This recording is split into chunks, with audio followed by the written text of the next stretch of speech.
Hola, ¿qué tal compañeros? Mi nombre es Fernando Espinosa Tavera, soy egresado de la Facultad de Historia de la Universidad Veracruzana y en esta ocasión les hablaré sobre el sismo del 3 de enero de 1920, el cual afectó la zona central del estado de Veracruz y una parte del estado de Puebla.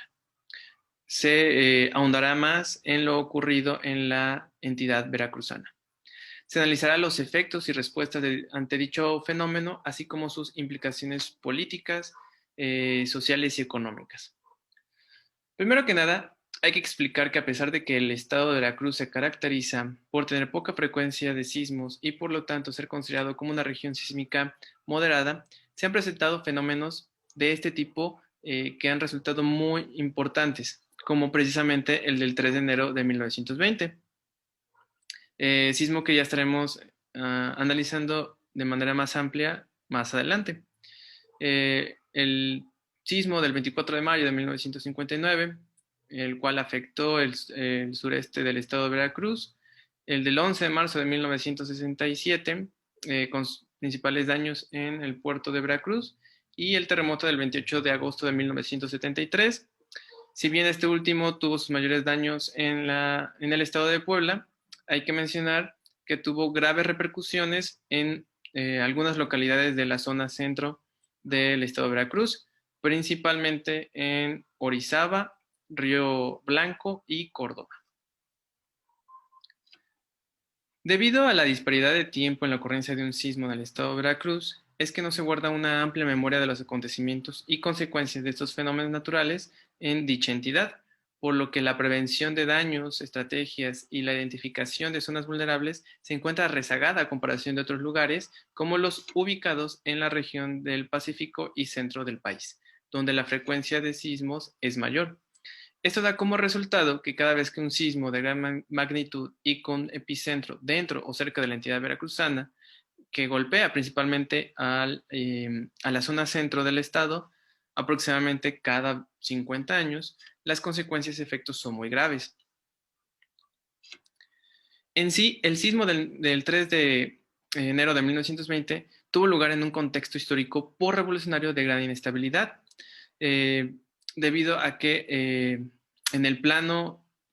nacional entre 1919 y 1920, la sucesión del presidente Venustiano Carranza provocó una serie de acontecimientos y conflictos que desembocaron en el plan de Agua Prieta por Álvaro Obregón a finales de abril de 1920, el cual desconocía el gobierno de Carranza y culminó con la muerte de este.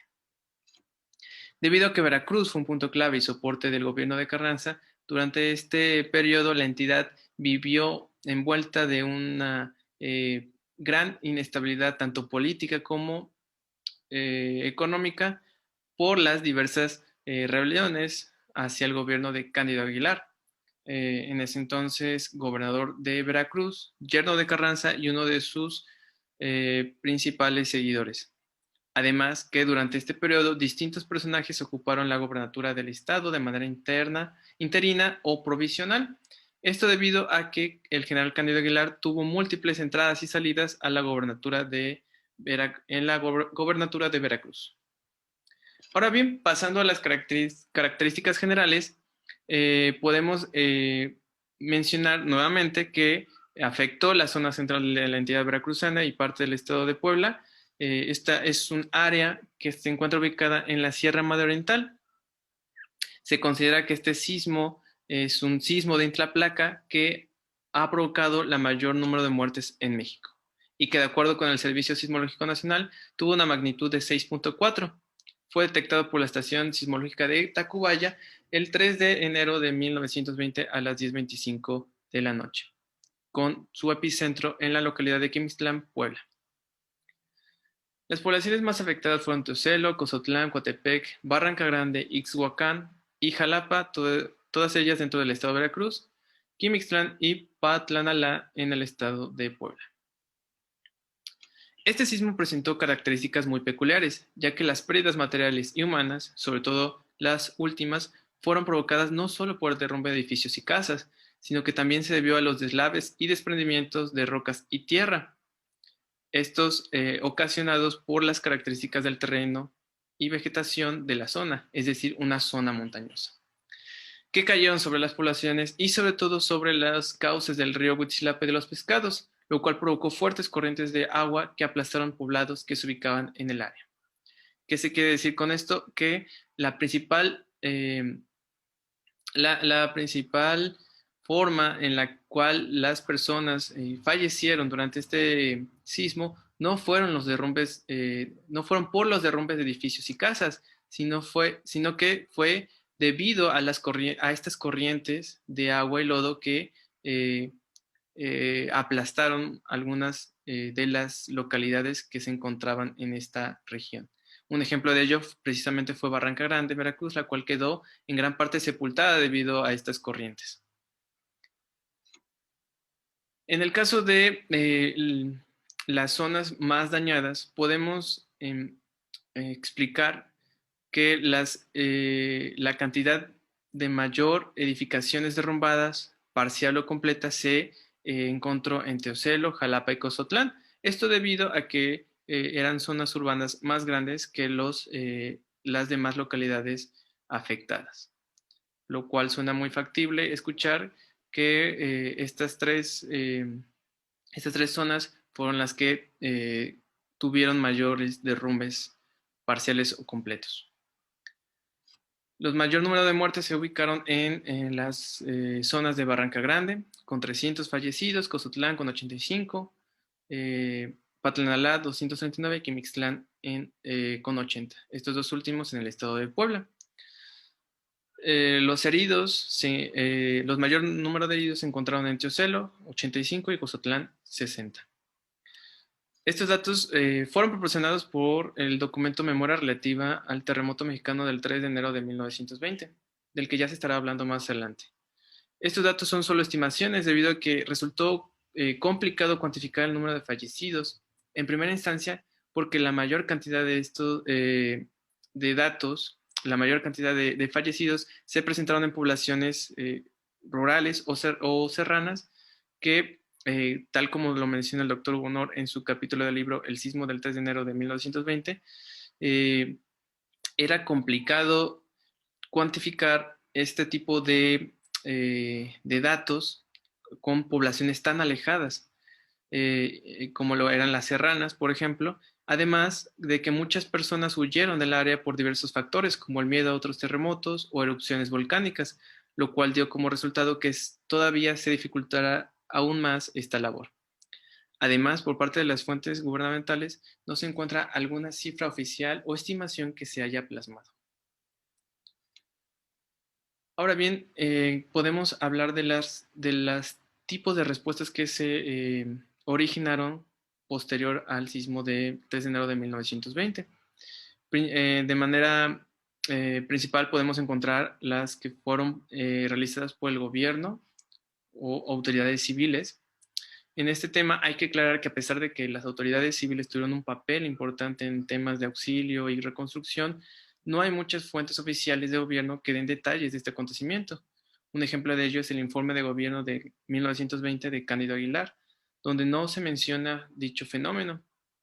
Esto debido a que el contexto histórico, como ya se ha mencionado, el gobierno y autoridades veracruzanas están muy enfocadas en el aspecto político revolucionario. Las autoridades municipales trataron de informar lo más rápido posible los efectos y consecuencias sobre sus respectivos lugares al gobierno estatal, para que posteriormente se pudieran organizar las juntas de auxilio para los damnificados que posteriormente se dedicaron también a la reconstrucción. Del mismo modo, se realizaron donativos en forma de dinero, víveres y ropa en poblaciones afectadas. Asimismo, se realizaron recorridos por parte de miembros de autoridades municipales y estatales por estas zonas afectadas, como por ejemplo Jalapa, Coatepec, Jico y Cozotlán. De acuerdo con algunas fuentes, dichos recorridos estaban encabezados por el gobernador Cándido Aguilar. De esta manera también el gobierno federal colaboró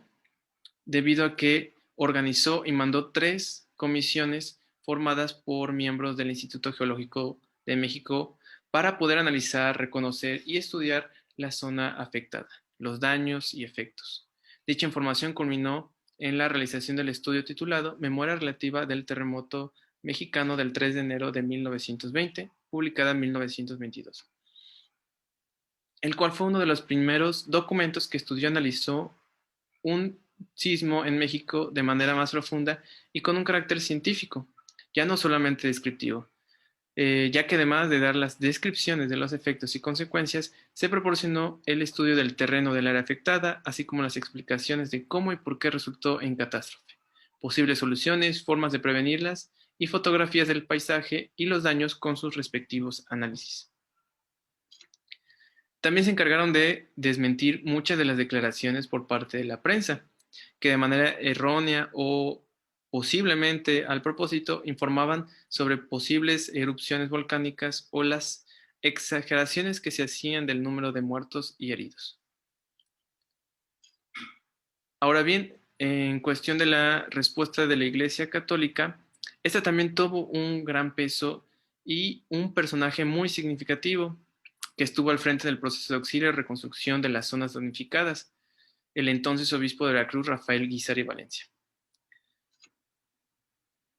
Este personaje llegó al puerto de Veracruz el 4 de enero de 1920, ya que apenas había sido nombrado obispo de Veracruz y llegaba procedente de La Habana, Cuba. Desde su llegada, al enterarse de lo ocurrido el día anterior, realizó una serie de acciones para contribuir en la ayuda de los afectados del sismo.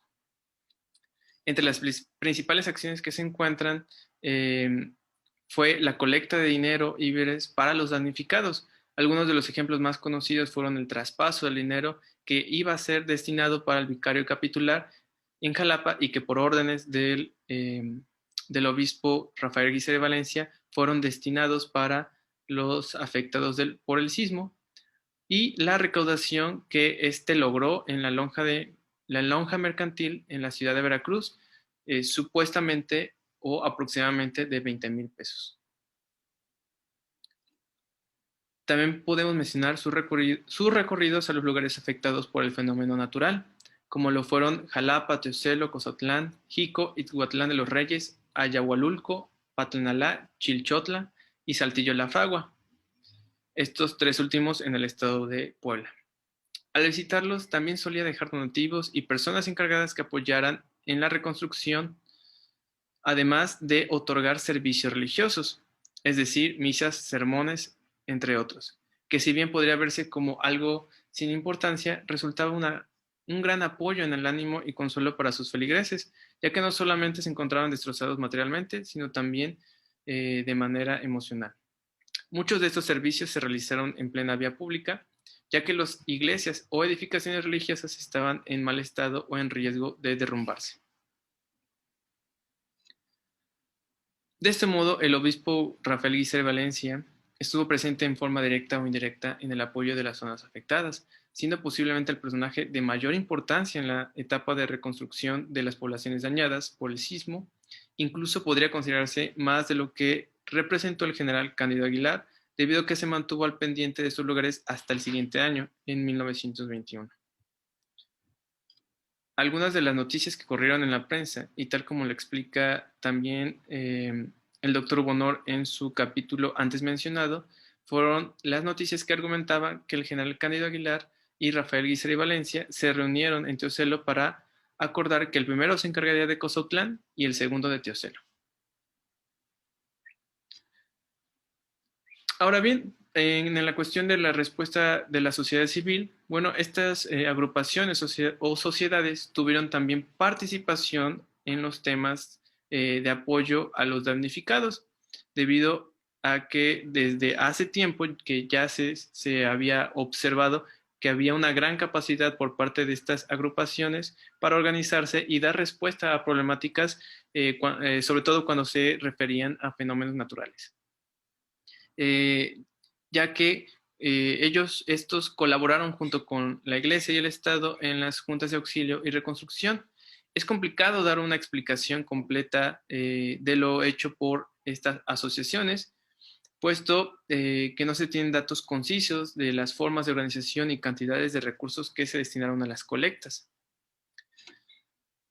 No obstante, se pueden mencionar algunos ejemplos. Se pueden destacar, por ejemplo, los apoyos realizados por las brigadas de la Cruz Roja, tanto mexicana como la española, quienes viajaron a algunas de las poblaciones afectadas para auxiliar a los heridos. También se puede llegar a mencionar las agrupaciones que solicitaban donaciones por medio de los diarios, como lo hizo la Cámara de Comercio en Jalapa, específicamente en el periódico El Dictamen. Este mismo periódico destaca algunas donaciones hechas por instituciones o empresas, como lo fue los ferrocarriles nacionales, algunos otros periódicos como el Universal y el Excelsior, y la Cámara de Industriales de Orizaba. No solo se vieron donaciones de este tipo, sino que también en cuestión de realización de festivales, eventos o bailes que precisamente se realizaban para poder apoyar a esta causa. Es decir, todo lo recaudado por estos eventos se destinaba precisamente a las zonas damnificadas. Y bueno, para concluir, es importante recalcar algunos puntos. Primero, a pesar de que la prensa, como lo fue el diario El Dictamen, en muchas ocasiones exageraba en las noticias sobre los efectos del sismo del 3 de enero de 1920, tal vez por la primera impresión de los corresponsales que iban a los lugares afectados o posiblemente por hacer más llamativa la nota. Lo cierto es que fue uno de los primeros desastres naturales al cual se le dio un seguimiento profundo y por el cual se le dio una importante difusión que también influyó en los diversos apoyos destinados a los damnificados. Además, sus formas de presentar la noticia a través de fotografías también tuvieron un impacto significativo, dando panoramas más amplios de las zonas o del paisaje afectado junto a las víctimas de los efectos del sismo. También las diversas respuestas realizadas por la Iglesia, el Estado y la sociedad civil tuvieron colaboraciones entre ellas, por lo que no se podía entender las acciones de cada uno sin hacerlo de manera en conjunto, ya que este tipo de respuestas se conjugaron para dar solución a un problema. Para hacer más efectivos los apoyos y las ayudas, muchas veces colaboraron entre ellos para poder hacer más efectivas estas donaciones. Un ejemplo de ello es lo que ya se había comentado, la colaboración o el acuerdo que hicieron el obispo Rafael Guicer Valencia y el general Cándido Aguilar, donde uno se responsabilizaba a apoyar Teocelo y otro a hacerse cargo de Cozautla. Y de otra manera podemos observar también cómo las asociaciones civiles mandaban donativos junto con la de las autoridades civiles o la de los militares, precisamente para que fuera unas donaciones de mayor peso. De esta manera no se podría analizar o pensar que una fue mejor o mayor que la otra, dado que las tres tuvieron un peso importante de manera en conjunta. Y bien, el contexto histórico en el que ocurrió el sismo del 3 de enero de 1920, es decir, este momento de inestabilidad y de rebeliones al gobierno de Cándido Aguilar, dio como resultado mayores dificultades precisamente para las actividades del gobernador y provocó un deterioro en la economía de las zonas del estado. Es decir, que aunado a todas las problemáticas que ya había en ese momento o que ya tenía la entidad veracruzana, los efectos o las consecuencias del sismo vinieron todavía a agravar más esas situaciones. Es decir, a deteriorar aún más la economía y a dar una mayor inestabilidad política en el caso de las labores del gobernador. Em, Como ya se mencionó, este deterioro de la economía no solamente fue no solamente fue en pocas zonas del estado, sino que se extendió por grandes partes, sobre todo en la capital, debido a que estos ingresos muchos de los ingresos iban destinados a la reconstrucción de las zonas afectadas, además de que muchos comercios y fincas fueron seriamente dañadas o destruidas.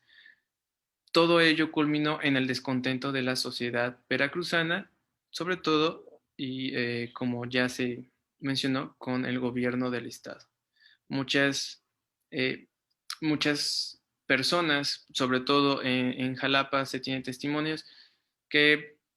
aún años posteriores seguían pidiendo la petición para poder terminar de arreglar sus casas o terminar de apoyarlos con ciertas situaciones que todavía tenían por secuelas de los efectos del sismo del 3 de enero de 1920. Y bueno, si bien todos estos aspectos no fueron el motivo de la caída del gobierno constitucionalista en la entidad veracruzana, sí fue un factor adicional que le presentó mayores dificultades a las autoridades estatales para su continuidad. No obstante, puede notarse un compromiso por parte de estas autoridades estatales para ayudar a los afectados por el sismo, probablemente de manera algo limitada, pero estando siempre presente en los temas de recaudación, en las comisiones para reconstrucción, entrega de donativos y los recorridos, por ejemplo, los que hizo el general Cándido Aguilar en esta precisamente etapa de reconstrucción. Y por último, explicar que el sismo del 3 de enero de 1920 nos demostró lo graves que pueden ser los daños que un fenómeno de este tipo puede ocasionar en la región central del estado de Veracruz y parte de Puebla. Un área que, a pesar de considerarse como sísmica moderada, pueden ocurrir terremotos de grandes magnitudes y resultar ser catastróficos debido a la vulnerabilidad específica de esta área geográfica. Es decir, los riesgos de deslaves y desprendimientos de tierra, vegetación o rocas, que al combinarse con los ríos de la región provocan la formación de aluviones, es decir, fuertes corrientes de agua y lodo, causando de esta manera un gran riesgo y peligro para las poblaciones de esta área, siendo, por lo tanto, esta la principal causa de muertes que un sismo puede causar en la zona central de Veracruz, y no así la de los derrumbes de edificios o casas. Como ya se había estado explicando, lo que va a causar la mayor cantidad de heridos, fallecidos, no va a ser los derrumbes de edificios o casas, sino es los desprendimientos eh, de deslaves, de partes de vegetación que al caer, como ya se mencionó, en los ríos, pueden llegar a ser mortales, aún más que la caída de edificios o casas en la zona central de Veracruz. Y bueno, esto sería todo. Les agradezco muchísimo su atención. Espero que hayan disfrutado estos minutos, esta pequeña plática sobre el sismo del 3 de enero de 1920. Y en general, pues una pequeña revisión acerca de la prevención, de los temas de vulnerabilidad en el estado de Veracruz, un pequeño resumen también sobre esta historia sísmica que se tiene en la entidad veracruzana. Les agradezco mucho su atención y espero verlos en otra ocasión.